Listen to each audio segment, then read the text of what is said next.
Hi everybody. Today I'm going to be showing you how my mom made macaroni and cheese. Now this was before microwaves were even available in people's homes. So this is the old school way. Later on I'll make a video showing you how another way to do it with the new school way, so to speak. So let's get cooking. Alright, what you will need to do my mom's macaroni and cheese is you'll need elbow macaronis. You'll need American cheese, some butter, possibly some milk, and some salt and pepper.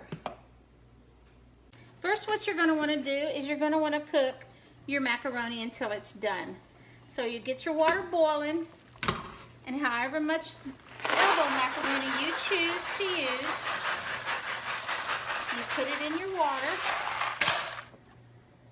And of course, it immediately stops boiling. Let me see. So you measure out the amount of macaroni that you want. Put it in your boiling water. I'm going to put a lid back on it so it'll start boiling again. And then you go ahead and fix your macaroni in the water to the package directions. My package says that I want to do it for 7 minutes. So it'll be 7 or 8 minutes, depending on how soft you want it. Some people like it a little firmer, some like it totally soft. And you can always test your macaroni, you know, after about 7 minutes to see. But that's what we're doing right now. As you can see, it started to boil. So I've set my timer for 7 minutes, and then I'm going to test it to see how soft it is and see if I need to cook it another minute or so. And keep in mind, you don't have to use elbow macaroni for macaroni and cheese. You can use any shape that you take a fancy to. Okay, while your pasta's cooking, it's a good idea to go ahead and cut up your cheese. This is American cheese. That is what my mom used. I'm sure Velveeta is just as good. That's what I use when I make it. But for my mom's recipe, she used American cheese.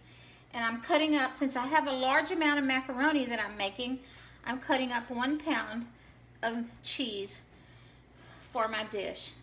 So you're just going to want to cut it up into smaller chunks because it melts faster that way than if you had a big chunk. Okay, my 7 minutes is up. I'm going to get me a piece of macaroni and see how soft it is. Perfect. Cut my fire off.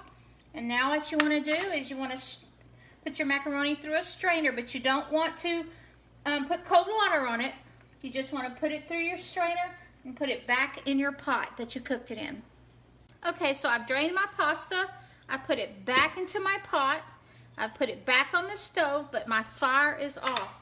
So what I'm going to do now is I'm going to put my cheese in here.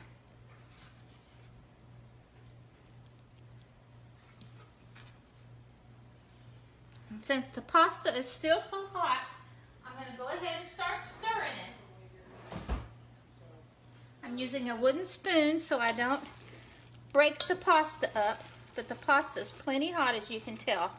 And so what I'm doing for now is I'm stirring this up and letting the cheese start to melt. And a little later on, if it looks like it's not going as fast as I think it should, I may turn my fire on a little bit to help it along. Okay, so as you can see, the cheese is starting to melt, but I've gone ahead and put my fire on. I've got it on really low just to help it along, and in a little bit I'll add my milk and butter. But for now, while I'm waiting on the cheese to melt, I won't add it right now. So, okay, the cheese is melted pretty good, 3/4 of the way, so I'm going to add just a little bit of milk.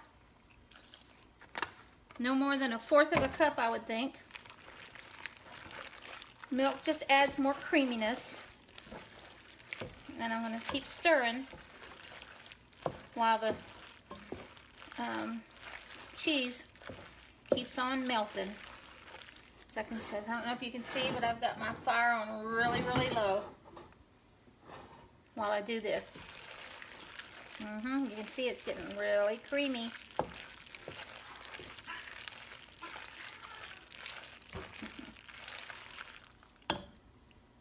Okay, I'm gonna go ahead and add 3 tablespoons of butter to it and let that be melted.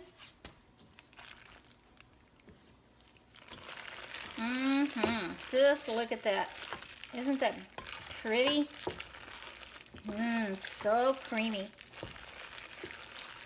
Cheese is just melting right along. This wooden spoon really keeps the macaroni from breaking up and tearing up. I think I'm going to add just a little bit more milk. That you can do, you can eyeball it. That's why I'm not giving you measurements other than on the cheese and on the butter. Depends on how creamy you like it. This is so good. The cheese is almost all melted. Oh, it just brings back memories of my mom, watching her make it.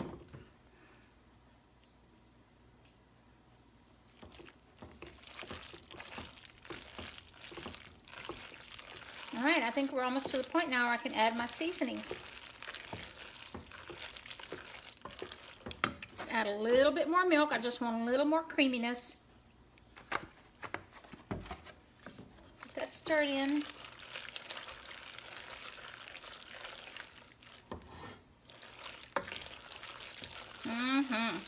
Basically, it's all done. All the cheese is melted except for maybe just a little bit. The milk and the butter have added the creaminess like my mom used to. And now we're going to add our seasoning, which my mom, all she added was salt and pepper. So I'm not adding very much salt because I'm sure the cheese has salt in it. But I am adding pepper. And how much pepper depends on how much pepper you like. If your family likes it peppery, then add whatever you think you should add. If you don't like pepper, don't add pepper. Make it your own. I always tell y'all, make this your own. I just show you the basics on how to do it. And then you take it and you add to it or take from it and you make it your own creation. We're all learning together. Okay, so here we go. The macaroni and cheese is done. There we go. Doesn't that look wonderful? Oh, my timer's going off on another dish I'm cooking, but that's okay. So creamy and smooth. And the pasta is just soft. So delicious. I can't wait for y'all to make this yourself. So thank you for tuning in and learning how to make my mom's macaroni and cheese. And until my next video, happy eating.